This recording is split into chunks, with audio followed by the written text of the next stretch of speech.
Look, I think conflict is inevitable. And I think that we have to get comfortable being uncomfortable. And, that's our job as the leader. I'm not great with conflict. I have learned to not take it personally. Have you ever wondered if you're missing secret sauce to get everybody in your team all singing from the same hymn sheet?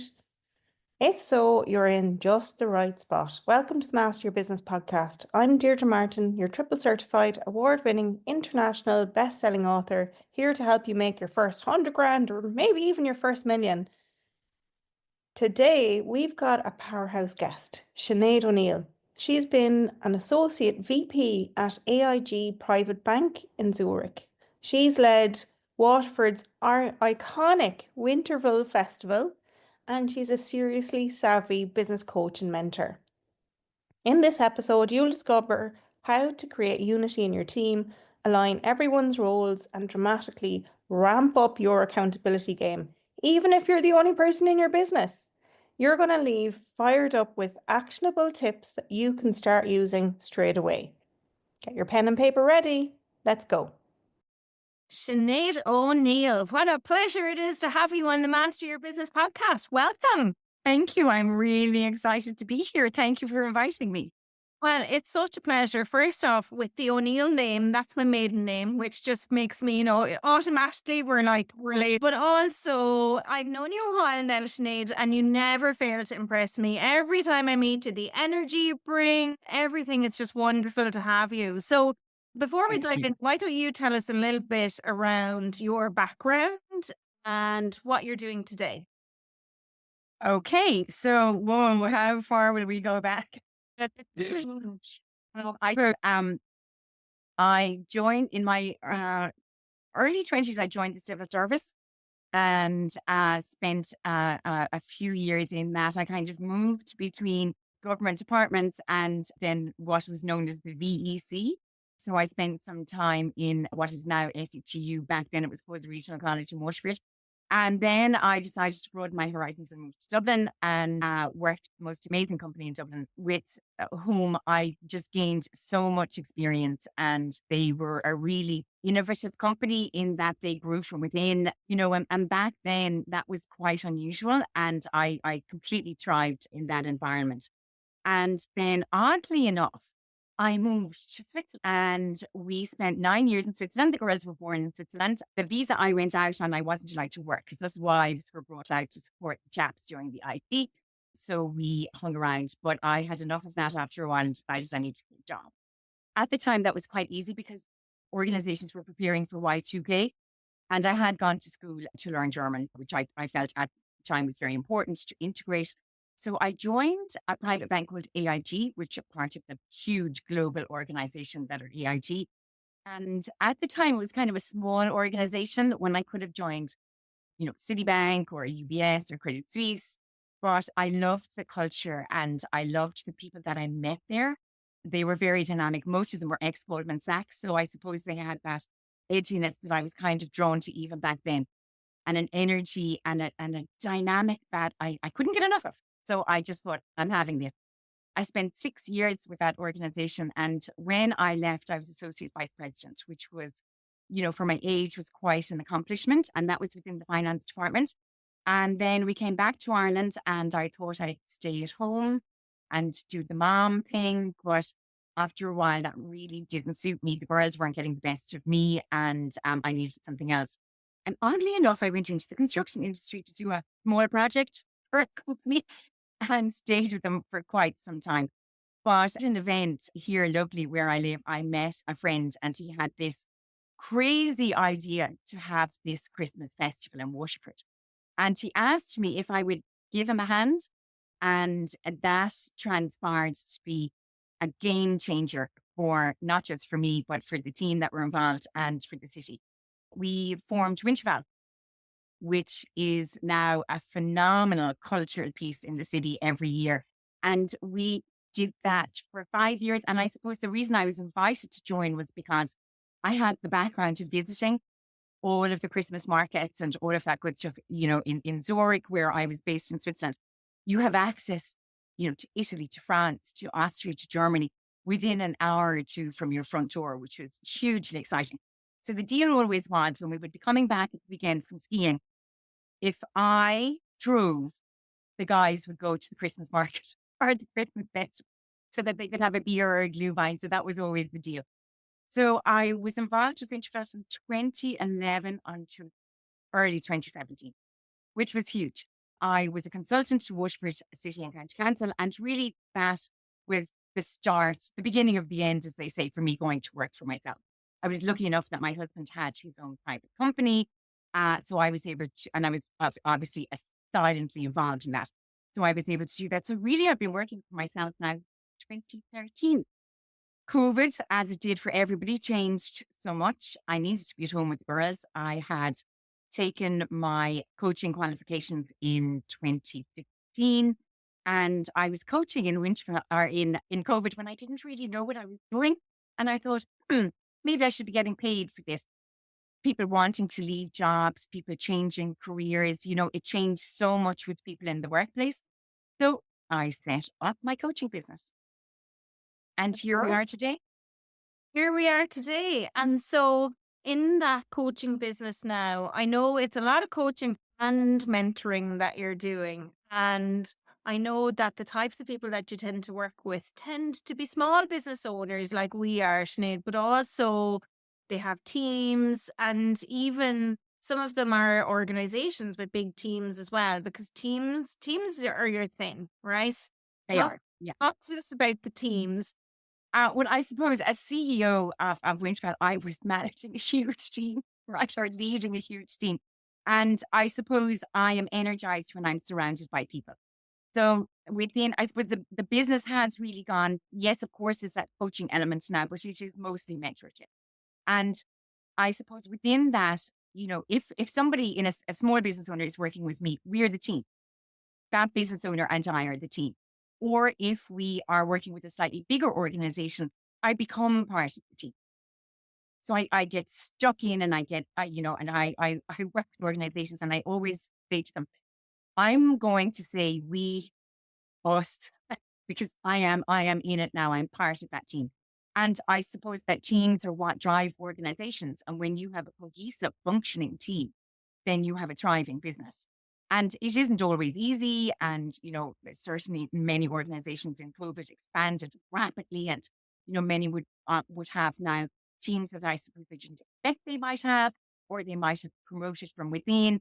And as one managing director said to me lately, I have a few square pegs and round holes. And I thought, well, we'll sort that out. And he was open to everything. But teams are really where my heart are at.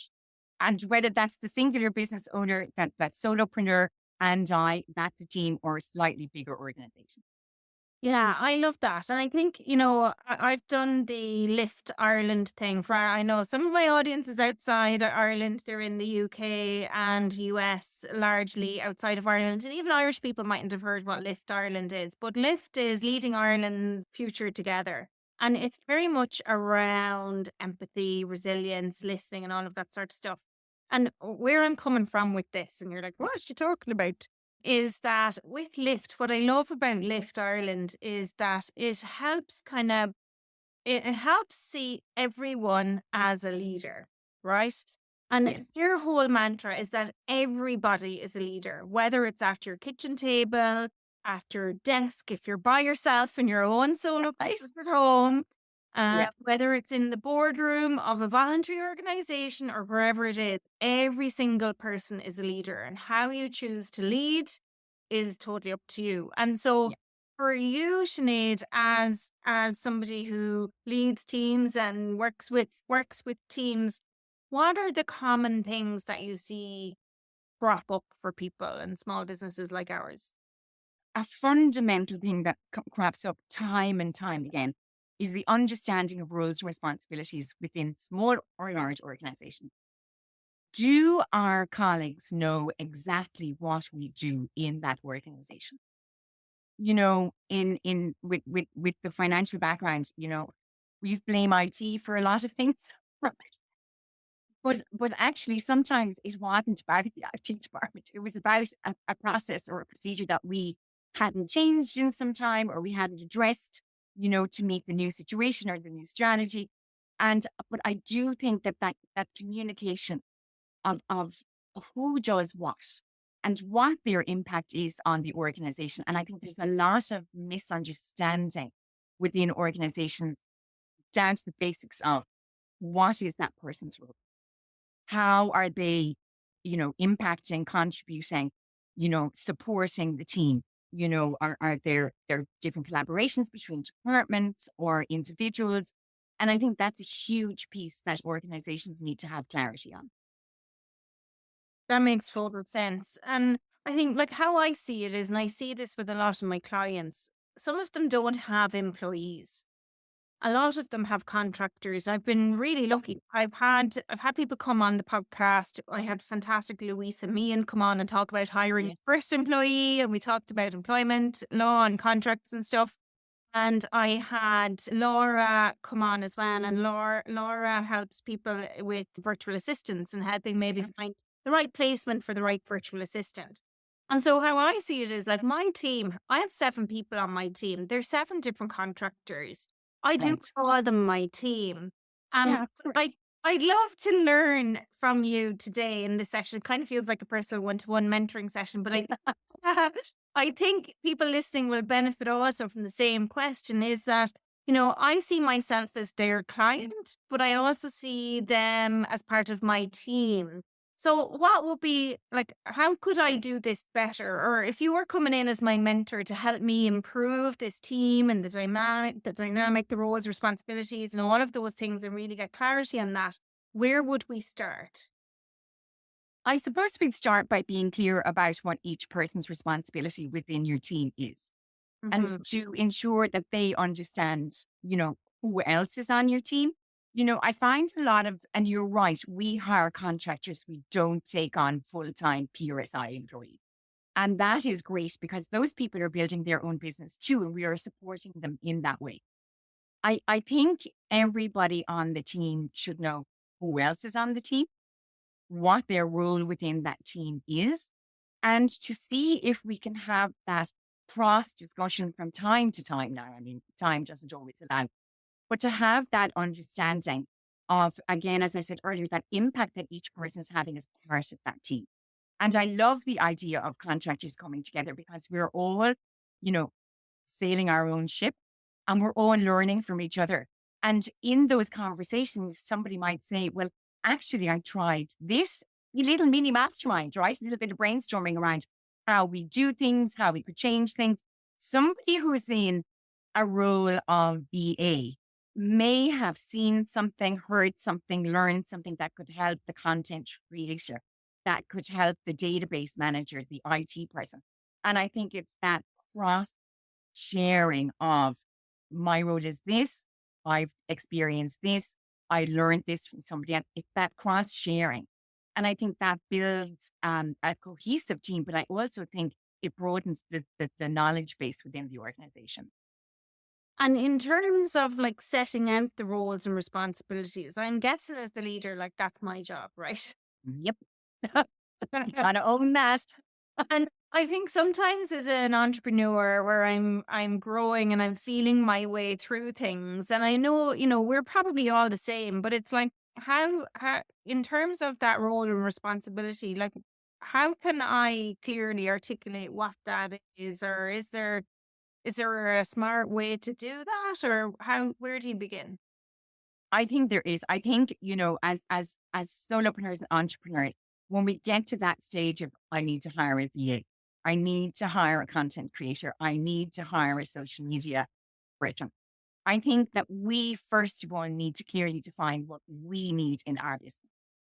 Because ultimately, when we hire somebody, we are removing responsibility of a role from us to free up our time to work on the business and maybe not always in the business. And sometimes people say, oh, I want to be in the business, and that's okay. But if you're hiring somebody for a specific role, you need to be very clear what the outcome of hiring that person, what the benefit of hiring that person is for you. So a practical tip is if you say you want to hire a VA, is the VA going to do the answering the emails, setting up the booking system, sending out the invoices? Are they going to be doing accounts? what exactly is contained in that role, and be very specific about it. What is the outcome for you if you have somebody now managing your email, managing your schedule, doing your invoicing, doing your kind of base accounts every month, that return, that sort of thing. So clearly defining what their role is and what outcome and benefit that role will be to you. That makes total sense. And I think so, like what you said at the start there is it comes back to literally what we need, what we Yeah. need, and then figuring out from there. And I know for me, it's definitely been true that we have kind of felt our ways we've gone because I think those needs have evolved, right? So Sure. it's like, and that's why I have 7 now. Initially, I started with my podcast VA, and it was like, oh, do you have extra hours that maybe you could do this over here? And then it was like, okay, she was like, actually, I don't enjoy that. And, I'm like, okay, so if you don't enjoy that, that's zapping your energy. We need to find somebody who can do this. And then the team kind of started to grow and evolve. Right. But I think that point was a huge learning curve for me because I realized I had somebody in a role that wasn't playing to their strengths. And I remember doing that strengths finder thing years ago. Right. Back Yeah. then. And I'm like, I really get that vibe of like, I don't enjoy what I'm doing. And that's just like miserable workplace, right? But what if you've got somebody on your team who knows what their roles and responsibilities are? They're collaborating and supporting with everybody, but underneath all of it, they're literally like, I hate this work. I think you and I are long enough in this leadership game to know, to be able to read the signs. And sometimes sometimes we get so dig too deep, and sometimes we're not able to see the wood through the trees. But I think if we are getting a sense or we're getting a feeling that somebody is not really enjoying what they're doing, I think we have to speak to them about it. I think we have to call them on it. And I think that open, honest dialogue will benefit you as the business owner and also that employee or that contractor. And that doesn't have to be a conflict situation. It just has to be an open conversation. I'm feeling that you may be a little bit unhappy. Is there something in the role that's taking your energy? I say to people, what's living rent free in your head? We need to get that out of there, and that can be anything at all across the whole myriad of just being a human being to being a business owner to being whatever. But you get a sense if somebody is not quite playing to their strengths, not quite giving 100%, or they're a little bit low in energy from when you first met them and when they first started joining the job. So I think if we feel something or if we notice something, ask the question, because they will benefit equally from that question being asked. And it can sometimes just be a game changer for people. It's like, oh, absolutely detect it. I had a client who hired a VA, and the VA was answering the emails. And she was so uncomfortable answering the emails because every time she answered an email, the business owner would come and say, that's not how I would have sent that. That's not. So they shifted that she wouldn't answer the emails, that there would be a separate email for her on things that she was very comfortable responding to. When it came to digging deeper, that needed to go back to the business owner. But you have to be able to put your hand as the contractor, employee, or the business owner to say, something's not sitting right with me. How are you getting on with that? And really, it's not a negative. Everybody will benefit from those questions being asked, and they can be asked in a very supportive, empathetic way. We've all been there. We've all done jobs. For me, eat the frog, get them done in the morning, and then you can get back to the house. Yeah, it's so true. It's so true. And I definitely see that. And sometimes what it is actually is it's scope creep, right? It's like where the work that you'd started to do expands and all of a sudden you're doing things because you're trying to people please, but actually, and maybe if you're starting out in your business and you're a contractor as well, it could be because you need the money and you're like, oh, I'm already working with this person. What's an extra couple of hours? But actually what's happening is it's scope creep and you end up taking on work that you don't enjoy. Absolutely. Absolutely. So like somebody said to me about, during their social media posting, particularly on Facebook, I'm like, whoa, no, not my area of expertise. And I'm certainly not going to do it just to get that extra funding in every month because it's just not something I enjoy, not something I've done. I will to help them in the research piece while they're developing their strategy and analyzing and looking at it, please don't ask me to do it. I'm not a marketeer. And Sinead, let's say once you have the people on the bus, let's call your business the bus, right? Love it. And I'm Yeah. like, I'm going with, what's his name? Jim Collins from the Good to Great. And I read that book, and I do think about this when I'm looking at team, or sometimes if people ask me about teams as well, I kind of think, do you have the right people on the bus? And if they're in the right bus, are they in the right seats in the bus? And it's kind of like, as the team grows and expands, about knowing, like, you have a good person and you don't want to let them go, but maybe they're just not in the right seat on the bus. So Right. for you, if you have you come across that with clients, and where do you guide them or steer them in that situation? Yeah, certainly I've come across it, absolutely. And it just brings me on a throwback to when we would be going to athletics meet as teenagers. And, we'd be on the big bus, we'd be going somewhere like the Mardyke, in Cork, or up to Limerick. Now you didn't look like that in my day. But you had all the messers down the back, and you didn't sit at the back of the bus because you were a serious athlete and you needed to eat properly and you needed to get your head ready for the meet and, all of that good stuff. And I think we noticed people on the bus slipping to the back. And we know that as they move back, maybe only a seat or two at a time, but they're moving back.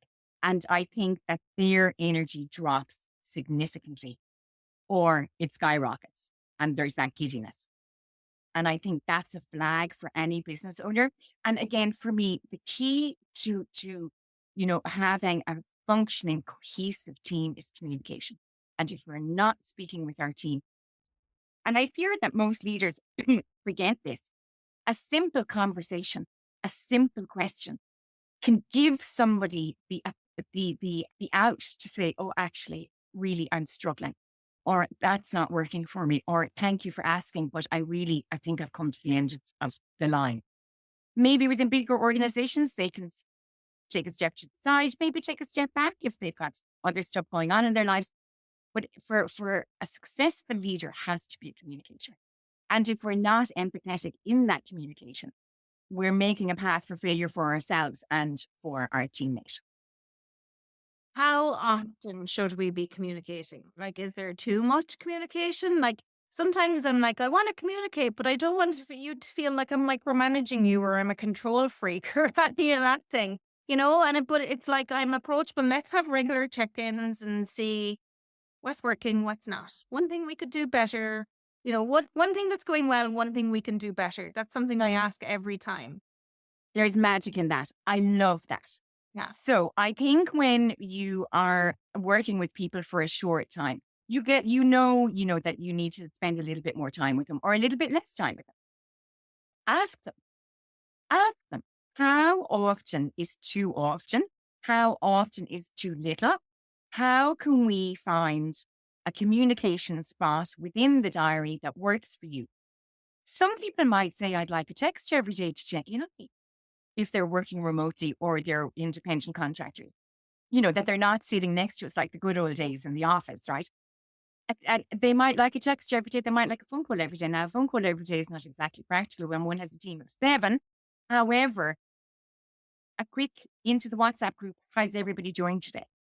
Checking in, happy Monday. Hope you all had a great weekend. Looking forward to our team meeting on Thursday. Here if you need me, shout. They will tell you how often they want to be communicated with. And we do need to check in, or everybody has KPIs, everybody has measurables, we have metrics that we need to observe in our business. And we will know if the work is being done as we have set out. And then we may need to step up those contacts for a little while just to make sure that we're not missing anything, or there's not something alternative going on. But I think have the conversation. What's too much? What's too little? Where can we meet in the middle on this? And express your needs. I say to people all the time, you must communicate your needs. I'm not going to communicate if the dishwasher is clean, empty it, because that's not communication. That's just somebody who's really not buying into the house. So it's right as a team player. But I think if we're communicating our needs, then there's no mystery. I have to communicate my needs. If I'm feeling like I need, time out, if I'm feeling like, I need to go offline for a little time and work on something that's really important, a proposal or a submission, communicate it. People are not mind readers. They can't read our minds and know what we need. We need to tell them what we need. Yeah, it's so simple when you say it out loud, but like sometimes when you're in the weeds, you just don't see it, I think, and for me, I have like a regular cadence set up where we have our team meeting every Monday and everybody comes. Yes. And then I do individual check-ins as well. So, and that has evolved. Like initially it was more frequent than it was now, but now because we have our systems and everybody knows their roles and responsibilities, it just flows. But it took in an evolution to get there. And I think, I don't think, well, certainly for myself, when I speak to a lot of my clients, they don't have regular team meetings. They don't seem to be doing that and having those check-ins. And I know like something that I see that crops up then is that they have a meeting and then one person takes it over, and it can be very negative, or something else crops up where the whole team, like the focus is supposed to be A, B, C, D, and E, but somebody then just zones in on B and it's only Uh-huh. B and they don't get to cover C, D, and E. And, have you got some suggestions for how business owners like us could manage that kind of thing?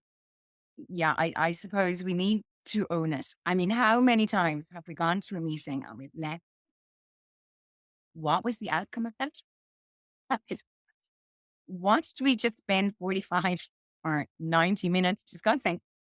I think to be a good leader, we must always enter a meeting having an agenda set. There must be a purpose for the meeting. Why are we having a meeting? Are we having a meeting for the sake of having a meeting? Or is there a focus? There may be just one item on the agenda.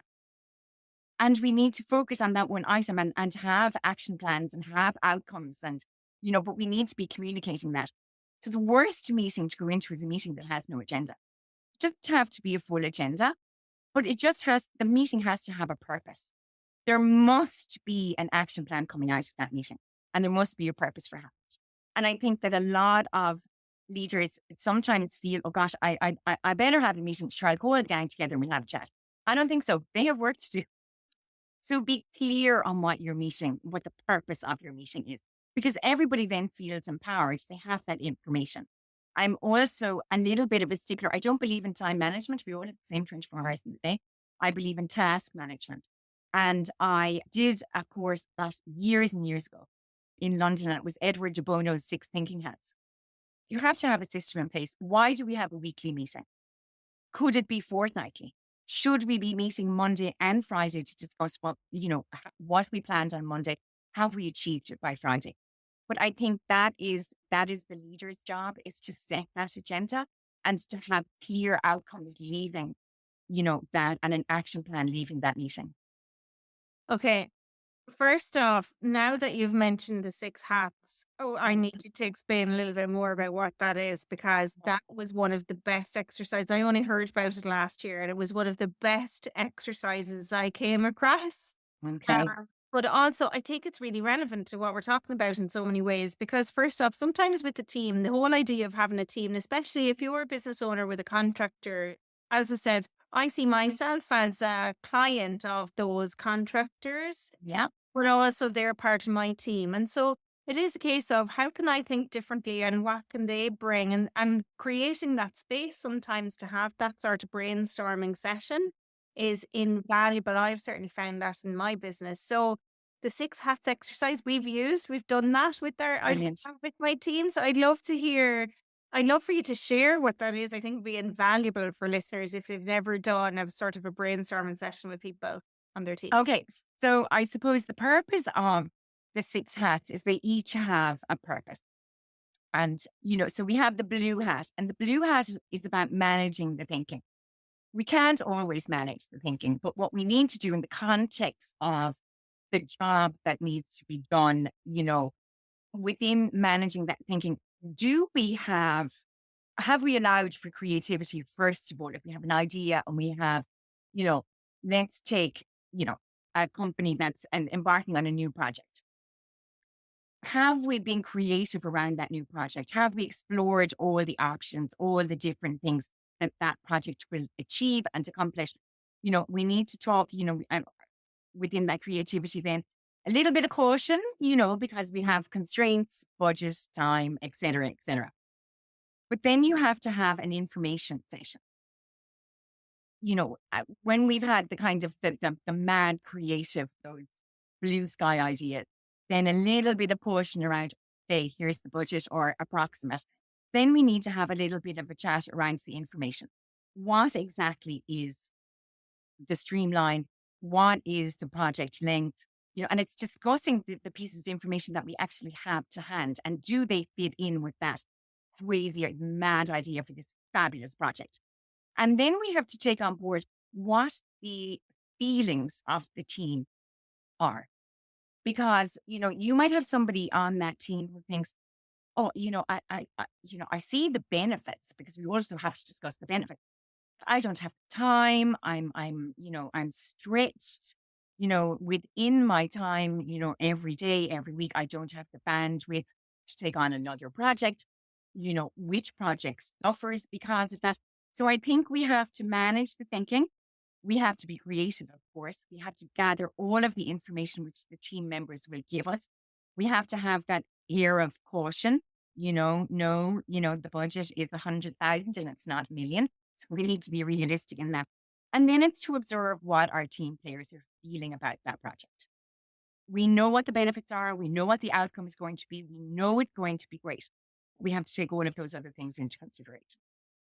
I love that. It's such a simple exercise to do, but it Yes. actually creates the space for people to push back as well and say, actually, that blue sky idea you're thinking about, the reality is that won't freaking work. And Right. it's why it won't freaking work. And, or that's a great freaking idea. How could we make it work? Fact. Yeah. I think it's a really great space to create that and make it okay to push back and challenge, for people mightn't ordinarily feel comfortable communicating a no to somebody. Yeah. Look, I think Peter Lencioni sums it up, best. I am a huge Edward Bono fan. I've eaten his books, not just read much. But I think Peter Lencioni in the 5 behaviors of a dysfunctional team, that book, that there has to be conflict, and you have the 5 behaviors, you have that baseline where you have to build trust. Then you have to have the conflict, as you say, the pushback. And then you have to have the commitment that we're going to do this and we're going to do it as a team. And then within that structure, we have to have the accountability piece, because that's what will help us get the result, which is what inevitably we all want, is that positive outcome of achieving that goal or that objective within the business. Yeah, it's so important. And I find it, sometimes I have like some of my team members, they'd be like, Deirdre, how about this? And like straight away I catch myself wanting to shut it down and be like, no. And I'm like, I've actually said to them, if I say no to an idea straight away, pull me up on it. Because I don't want to just shut it down without doing the likes of a 6-hat exercise, because Okay. whether it's because I don't know why I do that. I think it's because like in my brain, I think I go risk, reward, Okay. whatever. But I'm aware that sometimes I do it. And because at least I have that awareness, I'm like, no, hold on, actually, I've said no. My brain wants to say no, but Yeah. I'm not going to. Let's tease this out and play with it. But I haven't always been that way. And I suppose that's a maturity thing that's come for me in my role in my business and what I do now. But For sure. I think with that, I think you're so spot on, Sinead, with the implementation and being aware of the conflict. And it's not always like the conflict piece is something that I'm afraid of. I hate conflict, right? But I Yeah. need it. And I know how important it is in communication to be able to do that. But for anybody who's like me, who doesn't like conflict, Uh, where or how can they manage that? What if there's conflict amongst the team? What do you suggest there? Look, I think conflict is inevitable. And I think that we have to get comfortable being uncomfortable. And, that's our job as the leader. I'm not great with I have learned to not take it personally. which can be really difficult. If you say something, people say, absolutely not. No. And I'm like, well, whoa, jump me down now. And I'm just saying 5 words. And often when we shut an idea down, it isn't a negative and it isn't conflicting. It may not be the right time for it. Now, I love that you say, hang on, let's go back there. Or say, can we take this to another time? I want to explore it more with you, but this, I can't fit it into this meeting structure. Acknowledge it and don't take it personally. I think conflict is hugely important because there's going to be things on teams where we will absolutely, categorically, absolutely, utterly disagree with each other. But we have to have a conversation, and what we have to have within that conversation is respect. You are entitled to your opinion. It's only an opinion. It's not going to end the world, right? Let somebody have their opinion and not take it personally. I think conflict's very, very healthy. Sometimes people say to me, oh, the use of the word conflict, it's a bit heavy. And I think, well, actually, if we tame it down a little bit, it can not be as impactful. And you're giving somebody a license to challenge you. I love what you said there. You're giving somebody a license to challenge you. And I think, sometimes as an entrepreneur, we kind of think it has to be our way. And we're the leader of our business and we know the way. This is our way. It's our business and whatever. But actually that license to challenge you is the exact thing that could open doors, open Absolutely. up opportunities, all of that sort of stuff. So I love that, a license to challenge you. Yeah. It can be very powerful because you are empowering somebody to share what they're thinking, what they're feeling, what they'd like to do, what they think would be a great idea going forward. You're inviting that in. We don't have to accept it or we don't have to do it. It might come up in 6 months' time and it might be the best idea ever. So we never shut something down. We may need to take it to a sidebar. But, that practicality of allowing somebody to voice that opinion if it's interpreted as conflict, so be it. Yeah, I don't think I see it as conflict when it happens in my company. I definitely see it as, oh, there's an idea. It's a bit left field, I think, and I'm not sure how that sits with me just yet. Right. Yeah. So, but again, it's the awareness for not shutting it down. So I love that, a license to challenge you. I love that. I mean, who doesn't want to be challenged, right? Absolutely. Right. And who doesn't want to be asked to share their opinion? Everybody wants the opportunity to speak and share and offer value and bring something new to the table. And I think when we're motivating people to do that, we get a lot more in return as business owners. One thing that I'd really love to touch on with you is accountability. Oh, my favorite. So I had this thing, when I worked in the bank, I had this thing about where I felt responsible as much as I think I felt responsible for everybody's productivity and output and well-being and everything about every team member that I had. Like I literally felt responsible for all of it. That was incredibly stressful. I think as an entrepreneur, I think I probably still feel the same way, even responsible for clients' results and responsible for how my team are and responsible for everything. And that's a big burden to bear. I'm trying to kind of let go of that to a certain degree. But Good. I'm glad to hear. but I still do. And I think where for me I've struggled with that is actually holding people more accountable so that I'm not taking responsibility for them. And I'm sure that there are people listening who maybe struggle a little bit with accountability as well, because sometimes accountability is for clients. Sometimes it's for team members. Sometimes it's for family or whoever else. It's also for ourselves. And I think as entrepreneurs, accountability is something that's so relevant and important. And I'd love to hear what your thoughts are on that, Sinead. Look, I think accountability is huge. And I suppose we know each other quite well now. You and I have always had coaches. We've always had mentors.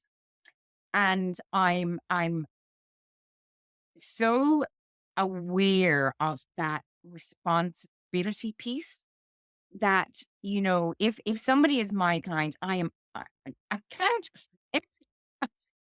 I'm responsible for everything and I hold you into account. We need to be held accountable in two different ways. So we have our clients and we have ourselves. If it's not serving me, that overwhelming piece of being responsible for everybody, their home life, their work life, their project delivery, their, delivering our results, all of that good stuff, we need to kind of lose that a little bit. It isn't practical for us to be responsible. However, we do need to develop the tools to hold people accountable. Holding somebody accountable is not aggressive. This is the task. This is what we've said we'll deliver. Is it done? If it isn't, why not? What can we do better? What can we change? How can we work through it? Or if it is done well and it's on time and in budget and all of that good stuff, well, what did we learn? Is there anything we would change going forward? Have we found a nice formula for this project or this kind of delivery? But accountability is really important, and everybody within an organization has to be accountable for something. Back to the roles and responsibilities. I know what my role is. I know within that role what the responsibilities are. I am accountable to myself, but I also within the leadership space must be held accountable for achieving results, deliverables, KPIs, whatever they are. And I think accountability for business owners is really important. And that is why I have always had coaches and mentors. I have a process within my mentoring service that I call the offload. So we operate on an app that isn't WhatsApp. And we operate on the app, and that person has access, that client has access to me 24/7 on that. They can send a text message, they can send an attachment, they can send a voice note. I like the voice note because it's a big fat button for my thumb, right? And it's really easy. They are offloading what's going on. Instead of waiting until I must say that to Sinead next week. Jump on the app, leave the message, that is now offloaded onto me. I am held accountable by making sure that I have all that information ready for our next meeting. That's my accountability piece. But I have it on the app. We can revisit what the subject matter was. Every single business owner must have accountability. I have an accountability buddy. She is Katie. She lives in upstate New York. She is amazing. We hold each other accountable all the time, and we use the same app. I use the app only for clients. I don't, with the exception of Katie, she's the only other person I have on the app. We have to have accountability, but we need to communicate, again, communication, what that accountability piece is. I'll give you a call on Friday to see how we accomplished all we have set out to do this week. That's our action plan. I am going to hold you accountable for that. That's not like the good old days with the big stick where the boss would come in shouting and roaring, have we delivered, have we achieved, particularly in jobs like, let's say sales roles or things like that, you were supposed to bring in 20K this week. The numbers are showing me 12, but yada, yada, yada, and you have all that chaos. Each person needs to know what they're being held accountable for. And I think actually, when people get into the habit of being held accountable, they actually really, really appreciate it. Mm. Yeah, I hear what you're saying. What I'm hearing from some clients is that some clients have teams, and some of those have set out roles and responsibilities, and it's quite clear as far as I understand it, right? But what I have heard them say, and I'd love to hear your thoughts on this, and maybe this is going to be contentious with some people, but I'm going to say it anyway, is that with some Gen Zs, the snowflake generation, that the Gen Zs just don't seem to want to be accountable for anything. It's like they're just there for their paycheck and they don't give a hoot. And it's like, God, bring back the old generation, the old Gen X's or the millennials who, and I'm like, where's the gap there? Like, what's going on that they won't take accountability for their roles or whatever? Well, I suppose that generation in all of society, they have grown up in the most privileged space. They have we've seen the great leaps in technology, but they're benefiting from it. There is that instant gratification, that instant access, that I can have everything I want and I can have it right now. And I think good leaders need to lead those people and invest in them. Because I think if we scratch the surface, they do want to be accountable and they do want to expand. I'm not sure that the leaders of today are giving them that time because of that instant gratification. We're not from a generation that every day your boss came around and high-fived and told you were doing a great job, right? But they're getting that instant gratification all the time on social media, on who they're being influenced by. And I think we need to invest time in them and we need to teach them some of the old tricks of the trade and give them practical tips. They need to understand what we had to go through to get to where we are today. That you can't have, now they do have a lot of stuff instantly and that's an issue, right? But they have grown up in that privileged society. And while we can't take that away from them, we can help them to understand that it hasn't always been like that. And they are not going to progress in an organization unless they accept and are held accountable. And so for somebody who has not done this before or is hiring a Gen Z, and you talked about tools and tricks for accountability, right? So I know as well, assertiveness is very different to aggression, and you touched on that a little bit. You alluded to it at least. So I think, could you outline maybe a couple of tips for people in terms of how they can hold people accountable, be assertive and not be aggressive? Yeah, absolutely. So back to communication, we have to be very clear and we have to communicate what our expectations are. And often you will find that people are not communicating their expectations, their needs, and are we being crystal clear with these people because they need a roadmap and they need to understand that if they're not performing in their role and they're not being held accountable, the impact that that's going to have on the rest of the organization. And I think it's giving them that responsibility, holding them accountable and telling them, this is how I work as a leader. I will help you progress, but I will also make sure that you're doing your job. You are being hired to do X, Y, and Z. There is potential for A, B, and Z, but be very clear with them. The communication, as leaders, we have to be communicating all the time. Sinead, we started with communication, we've ended with communication, and it literally is communication, right? Clarity, Yeah. communication. Yeah. And I think if you look at the great leaders in the world, they are communicators. And we have to teach that generation to communicate, because it's not all on this. It's not all on this. There, that one-to-one interaction, and I know it's all being challenged with AI and all of that good stuff at the moment, and there's huge pros to that. But we need to help them understand what outcomes we want and expect. Yes. Nobody's a mind reader, nor should they assume that other people are. Correct. Love it. Sinead, thanks so much for such an enjoyable chat. I've learned loads. I've got a whole page full of notes. Love it. I do. Thank you for having me. That was so much fun and has made me think about a few things again. Oh, great. And tell me what's coming up for you in your business and where can people find you? So my website is SineadO'NeillConsulting.com and I'm on LinkedIn as Sinead O'Neill. I'm not really on any other social media platforms, but you'll find me on LinkedIn for sure. I am starting a new mastermind on January 27th. I will launch it on January 20th, which is next Monday.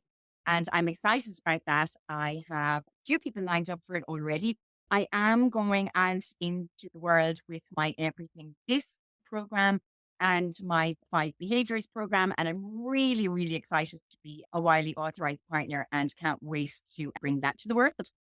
And people can get loads of information about what that looks like on your website and connect with you on LinkedIn. Absolutely. Amazing. Sinead, continued success to you and your business. And to you too. And all the wonderful teams that you work with. Thank you very much. We will be in touch. Thank Absolutely. you. Speak soon.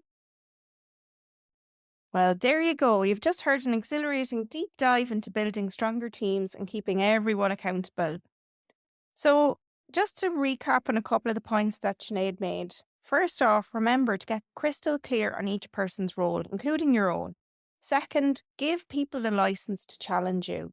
That can create an opportunity for fresh ideas to arise, but also allow the space for real engagement amongst your team or your contractors or whoever is working with you, even clients. And third, communicate. And when you think you've done your communication, then communicate some more. And I think it was George Bernard Shaw who famously said something along the lines of the single biggest problem in communication is the illusion that it has taken place. So there you go. Communication alone can absolutely skyrocket your team's performance, your business performance, and everything. So communication is the key. Your next step is to head over to Sinead's website if you want to learn more about what she does. Go and connect with her on LinkedIn. She's standing by with even more goodies to accelerate your success for you and your team. And while you're at it, if you got any value in this episode whatsoever, please be sure to rate, review, and follow or subscribe to the Master Your Business podcast wherever you're listening from today. Thanks so much for hanging out with us. Really hope you got some great tips from Sinead. I thought she was super. And now for you, go and conquer the world or master your business, whichever, you've got this.